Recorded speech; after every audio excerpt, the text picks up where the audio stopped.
How do you find the will to fight back against a world that wants to keep you sedated, average, and stuck in plates? Join us for the tools and strategies you need to create a life of abundance, discipline, and high achievement. This is the Tactical Empire with Jeff Smith.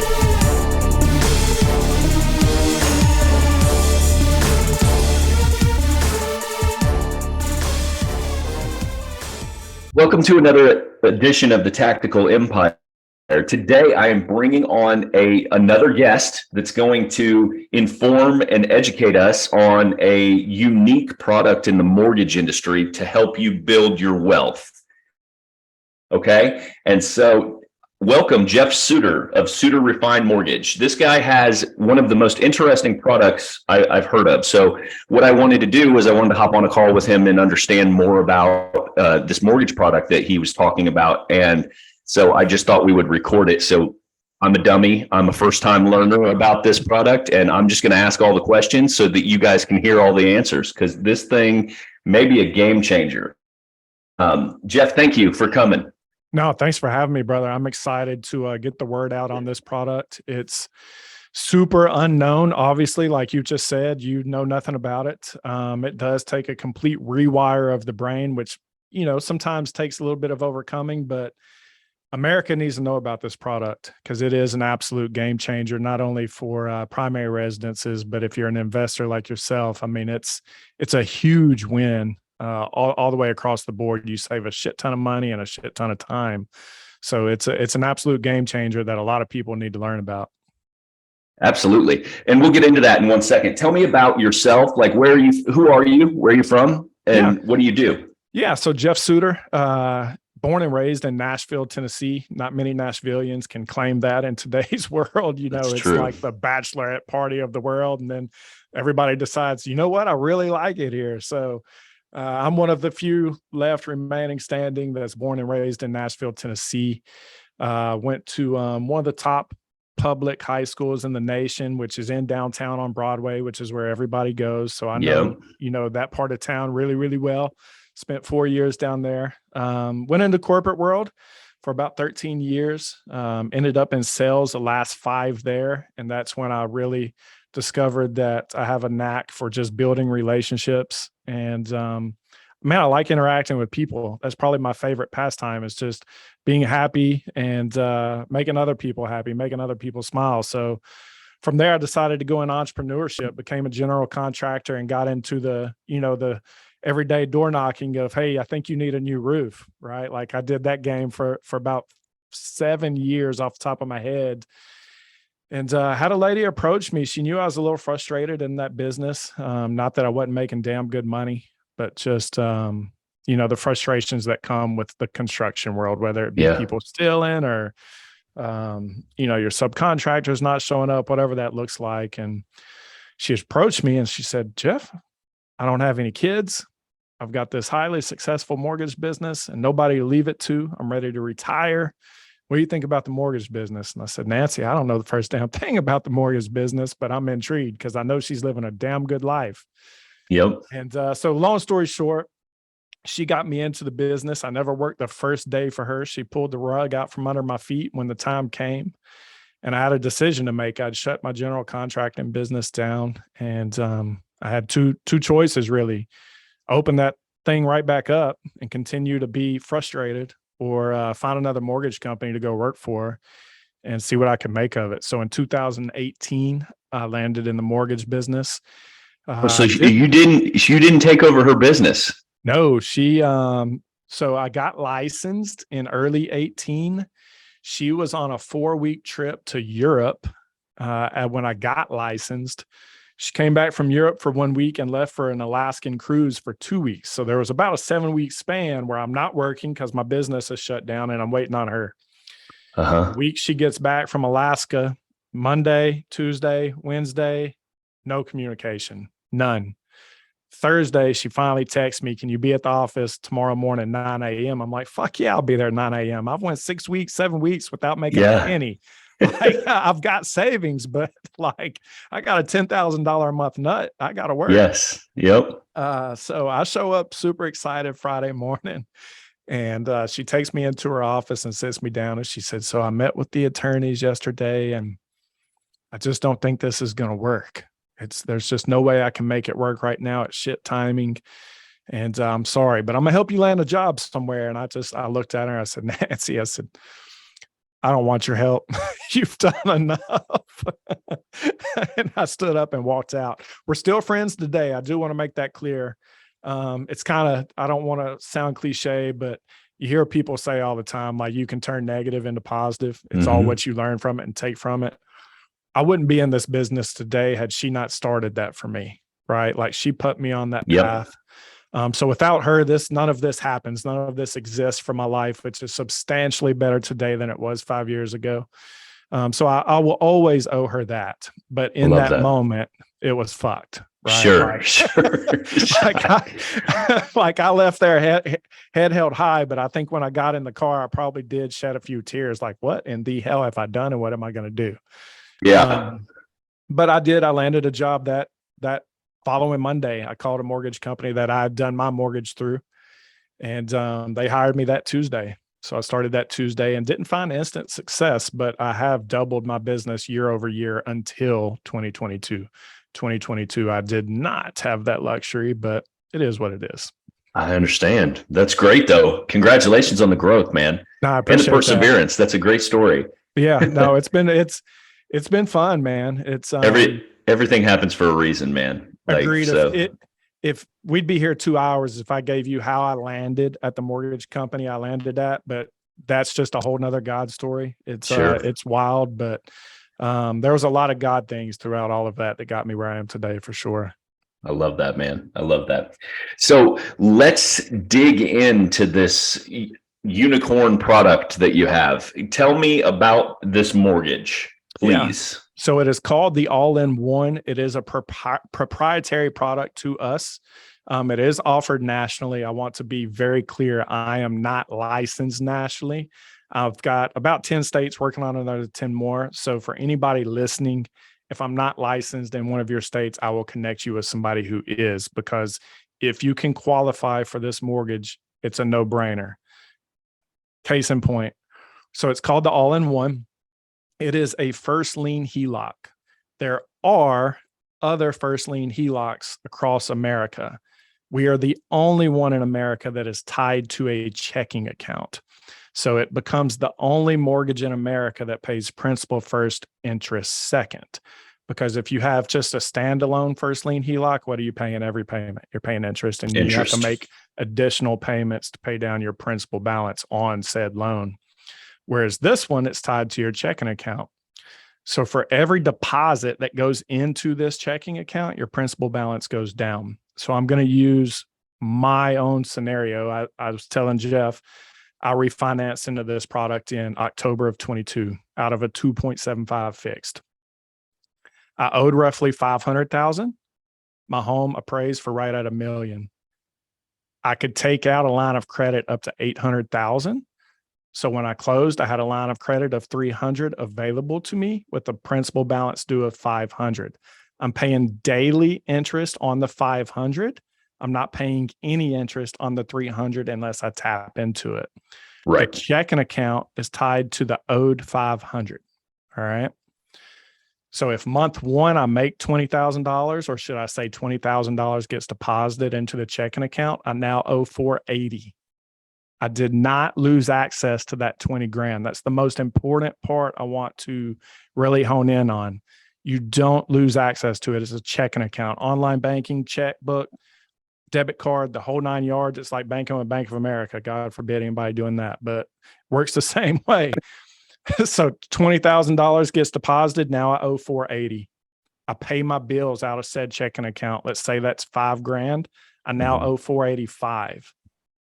Interest only payment on the 21st of every month. That's calculated daily, whatever your balance is for that day. So let's call that let's call it 3,000. Now I owe $488. That is a $12,000 principal reduction month one. And then it repeats. So the way I explain it, you can make the same money, spend the same money, but you reduce your interest owed substantially and it cuts your time down. Mine will be paid off in 5 years, making the same money, spending the same money. Wow. Okay. Huh.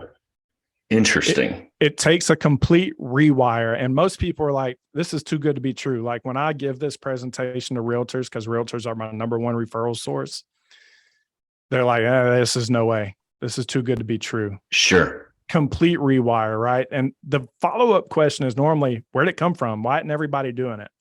Mm-hmm. This is how it operates in New Zealand and Australia. So if you were to speak to a New Zealand or someone from New Zealand, and you say, I've got a conventional 30-year fix locked in at 2.99, they don't know what the hell you're talking about. Mm-hmm. They operate the same way this operates. It's where it stems from, is Australia and New Zealand. Okay. And so essentially what you're going to do, how long are the terms on it? Is it a 5-year balloon? No, sir. It is a 30-year term. First 10 years is monthly adjustable. So your interest rate will adjust the first of every month. It's based off the CMT and then plus your margin. So if the CMT is 4% and mm-hmm. you go with a 3% margin, your interest rate 7% calculated daily.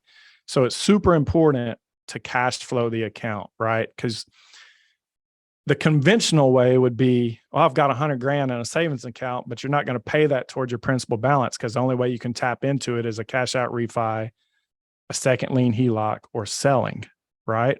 Yep. But with this product, you can confidently say, instead of this $100,000 drawing 1% in my savings account, I'm going to put it towards my principal balance and save 7% interest or whatever the going interest rate is.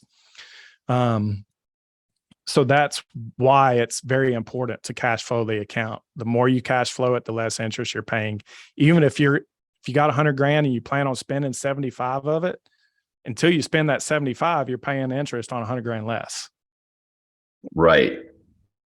Daily interest. Daily interest. So yeah. Okay. After the 10 years, what happens? So after the years 11 through 30, it becomes a fixed rate based on the market at that time. At that time. Okay. Mm-hmm. And your line of credit reduces by 2% every month. So it's guaranteed to be paid off by the end of year 30. So they're reducing how much money you can spend month after month. Okay. So that it's guaranteed to be paid. But like for you, I guess either scenario, like let's say in your scenario, you've got $800,000 in your line of credit, right? Yep. That just stays and you can access it. So you could give me $300,000 to invest in an investment deal I've got going right now, right? Correct. And then you would pay on that. Correct. So instead of owing $500, if I stroked you a check for $300 to invest, I now owe $800, mm-hmm. and I'm paying interest on $800.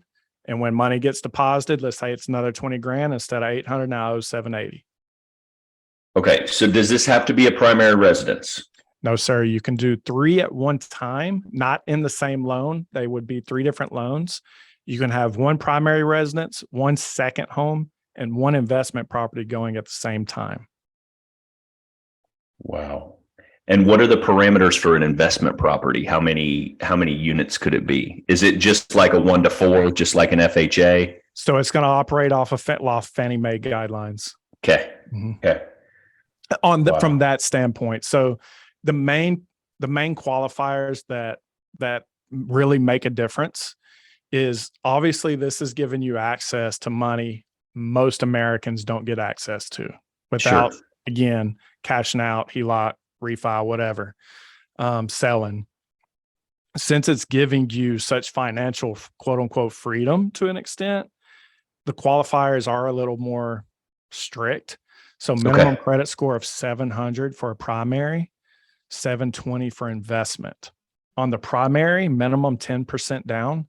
You have to buy out the PMI if you go the 10% down, which comes out to about half a point. It's super, super, super minimal. So for those that don't know what half a point it is, it's 0.5% of your loan amount to buy out the PMI. Or of course, you could put the 20% down and not have to worry about it. But minimum down 10% for investment and second home. Investment property, minimum credit score 720. Yep. So what are the qualifiers? Do you do like W-2s or not W-2s? Is it like 2 years tax returns and all the stuff for FHA, that the hoops you'd have to jump through with that? Or is this more like an investor product? Yeah, so it's going to follow Fannie there as well. So if you're a W-2 employee, it's going to go off your full-time income, your salary, or whatever that looks like. If you're self-employed, it's going to go off 2 years tax returns, line 31. If you're Schedule C, of course, if you're not Schedule C, that means you're going to have a K-1, W-2, things like that. So your tax returns come in play for self-employed, just like it would a conventional product.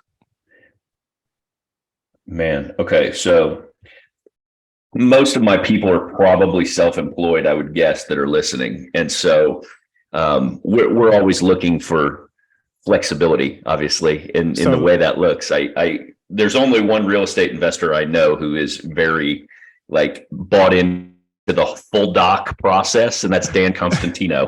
And he loves full doc loans. I hate them. I'm like, give me the one that just goes off credit score and down payment, a screenshot of my bank account, and let's roll. Let's roll. Yeah. No, so I will say one huge blessing about this product is it does allow for asset depletion for those that have heavy assets.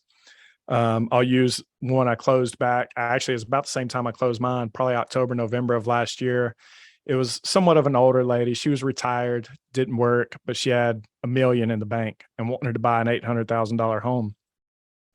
And she did not think she was capable of buying because she didn't have a true income. She just had heavy assets. Sure. So I was able to use her $1 million that was in a mutual fund and turn that into income. So it does allow for asset depletion, which can be massive. Like even if your tax returns come up short, but you got 500,000 in the bank, just as an example, or an IRA or 401k or something like that, then I can take that and deplete it into income to make it come back up to where it needs to be. Or it can be standalone, like the retired lady was.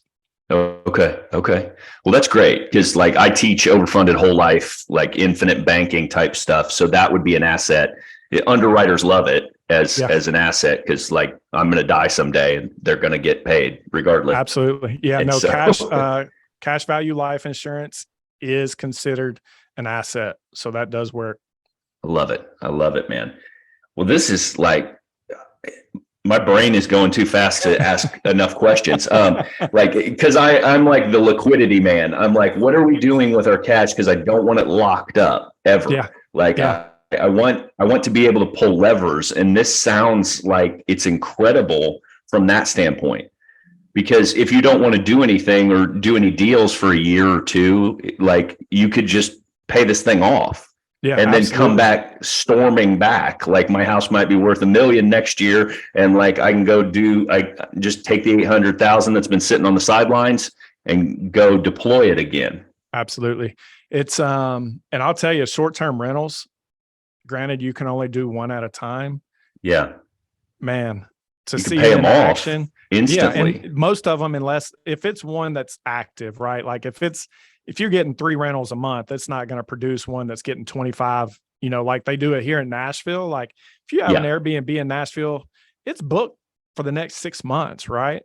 Yep. The ones I'm doing down there, they're paid in under a year. I'm having to have the conversation of, hey, your accountant's going to hate me, so spend some of that damn money, right? You don't want this thing paid off in a year in most cases from the tax standpoint. So I've actually been like, hey, y'all are going to have to slow this thing down, or do as you see fit. But, so from a tax standpoint, how does it affect things? Let's go through that to an extent. Yeah. So you're still paying interest. So you're still going to get your 1099. Okay. Or 1098, I guess is what it is. Yeah. It's 1098. Yep. Okay. And you would get deductibility from the interest on the HELOC even. Okay. Correct. Even this product. Okay. Huh. Man, this is an interesting deal, so what happens if you pay it off? Do they have to close your line to consider to title you or give you the deed, correct? Yes. So if you wanted to, let's say you got it down to 0 and you're ready to buy next investment property and put it in the all-in-one, then that all-in-one would have to be closed and you would get the title. but you don't have to close it when it gets to zero. If you just want to leave it at zero and have access to that line of credit, it's good for the 30-year term. So it's just situational on what you want to do. Sure. The cool thing is though, that like as values increase, your bank increases. So do they gauge that off of the initial appraisal? And then how would you reassess that? Like 5 years down the road, if my house is worth another $250,000, like unfortunately, it would be a refinance. Unfortunately, that's the one thing I don't like, is being able to have it just reappraised and up that line of credit and value. Unfortunately, it's going to change your debt to income ratios if you up that line of credit. Mm-hmm. So they make you refinance it. Well, that makes sense. Huh. Okay. Why don't more people do this? That's a really good question. I've been told it's proprietary to us, but does that, I mean, Elon made a Tesla and he's not the only electric car out there. So why other companies haven't followed suit, I don't know the answer to that question. It might be profits, right? I mean, since 2005, when we introduced this, it's got an average payoff of 8.72 years across the board with 0 defaults. Not a whole lot of money being made on that. Right. So yeah, of course. It could be a profit standpoint. It could be a profitability thing, honestly. I don't know that to be fact, but I could see where it could potentially be true. Because I mean, full disclosure, I make a shit ton less money on this mortgage product than I do a conventional loan. Well, that's why. That's the answer. Yeah, but I believe in this product, right? Like I own it personally, and I've seen what it can do. And I'd be an idiot not to spread the word and really dial in everything I do around this. No, I appreciate you coming on and teaching us about it, because they're still investing your money. I mean, ultimately, like in your case, let's say we'll use $1 million house, 80% on lendability. They're still taking $800,000 and investing it, even if you're zeroing out your account. Yep. Like, I mean, there's no doubt about that, but it's not nearly as profitable as them writing mortgages to me at 7% for $800 right now, and I'm paying the first 5 years of interest only, basically. Right. Yep. No, that's when you look at that amortization schedule, it's like, whoa, right? That's why at the closing table, a lot of people just skip over them 30 pages or however many pages it is. It's because it's nasty to look at. It's like you said, the first 5 years, it's probably a 95-5 split, 95 to interest and 5 to profit. Yeah, that's generous. It's like it's ugly, man. Sure. This completely flips that the complete opposite way. So that's just incredible. All right, it's called the All-in-one Mortgage. And you said you're licensed in 10 states? I think that's the number. So I'll list them off and try not to forget any, because some of them are a little awkward due to circles like we have. Yeah. You kind of start picking up states all over the place. So Tennessee, Kentucky, Alabama, Georgia, Mississippi, Florida, Illinois, Maine, Washington. And I think that's it currently. Looking to add Texas next. And there's about 9 others that are on my list. It takes time and money, because I've got to not only license myself, but my branch first. Yep. And they put my branch through the ringer. And then for me, the one that's actually going to be doing the work, they're like, oh, pay the $200 and it's done. It's like, man, it's me you should be worried about. Not the branch. I understand that. So guys, for those of you listening, understanding this, don't be scared away by and I'm not a financial advisor, so take this for whatever you want. I've invested in a lot of real estate, a lot of money, made a lot of mistakes too. But don't get caught up. The conventional norm of what you're thinking is like, why in the world would you refi out of a 2% mortgage that's locked in for 30 years and take on a debt at 7.5% potentially? And the reason is exactly what he's kind of stated and alluded to, but not made crystal clear, is that the liquidity you have access to. Because, this is a dream product until I haven't poked any holes in it yet that I can come up with. But the dream scenario is you pay on your mortgage, pay on your mortgage, pay on your mortgage, and then you build up a bank and you can access it, right? So like those of you that have been in your house for like 10 or 15 years, imagine if you had the ability to, like, let's say whatever your house is valued at, you could go get half of that money at any point in time and access it to do things that you needed to do, and or reinvest it if you're a little more financially sophisticated, like most of you probably are. So like if you could go get $100,000 and buy a $400,000 asset, Airbnb or rental property or a commercial building or something like that, and then continue to live in your house and continue to make money at the same rate, but you're adding these investment vehicles and also cash flow pathways as well, and nothing is affected, nothing's changed. You just have more control over the assets that you actually are in possession of, which is the complete opposite of conventional mortgages. You have no access. This is why, like, this product is actually brilliant for the financial times we're in. Right. Meaning that, like, they're talking about a depression or a recession. Right? Like the people in 2008, when they foreclosed on people, like, here's the dirty little secret: if you have a ton of equity in your home, you're getting foreclosed on first. And if you have a $500,000 property that you owe 25 grand on, you're getting foreclosed on if you miss payments. If you have a $500,000 property and you owe $550,000, you're going to be the last guy to get foreclosed on, because they can't do anything with that property and they're not in the business of owning real estate. So understand that. But like, that's where normal people get pinched in these situations. I have a 30-year mortgage as well, conventional, but like, it frustrates me that you can't go back to the well and restructure that very easily. It's a process. This particular product sounds like it gives you access to, if you want to be Dave Ramsey and financially prudent and pay the thing off in a fucking year, you can go ahead and do that. But you also are sitting in a house now that you have access to that cash at any point in time as a safety net for you, or levers. So like it could actually speak to both kind of mindset, like my mindset, which is go, leverage everything and like, let's fucking stack cash and assets as much as we can and use the bank's money for it.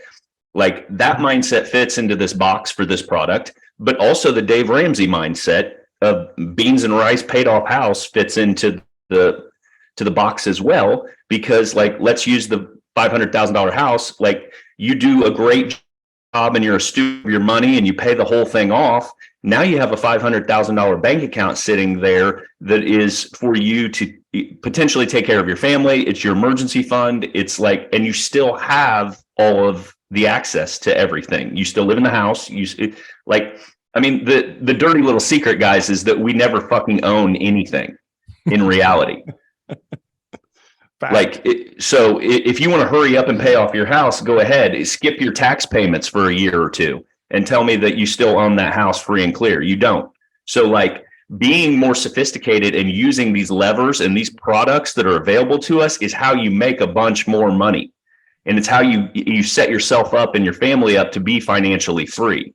Because if you take that $500,000 and you chop it up into 5 $100,000 buckets and you go buy $2.5-3 million worth of assets with it, and you still own your house, you're in a completely different financial situation, right? Agreed.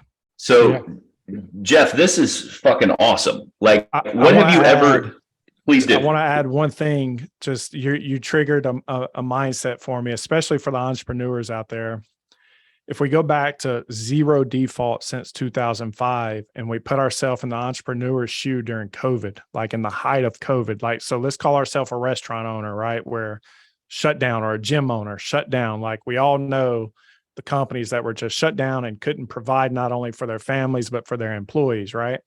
What's the number one concern when that happens? Your house, your bills, yes. Right? So again, I'm going to go back to myself. You and I talked a little bit off the air about this. I refinanced into this product in October, and everybody knows the real estate market almost came to a complete halt, around September, August, somewhere in there. So my income went from, doubling up year over year to first half of 22 looking like we were going to double up again to not even producing what we did in 2021. Like I'm talking screeching halt, closing 20, 25, almost a mortgage a day to a 5 a month, a few months where we only did 1 or 2, right? So for me, I had a $300,000 nest egg that my bills were coming out of, right? Like I didn't have to stress my mortgage payment. I didn't have to stress my car payment. I didn't have to stress being able to get groceries and put food on the table. I had a $300,000 nest egg sitting there to get me through these tough times.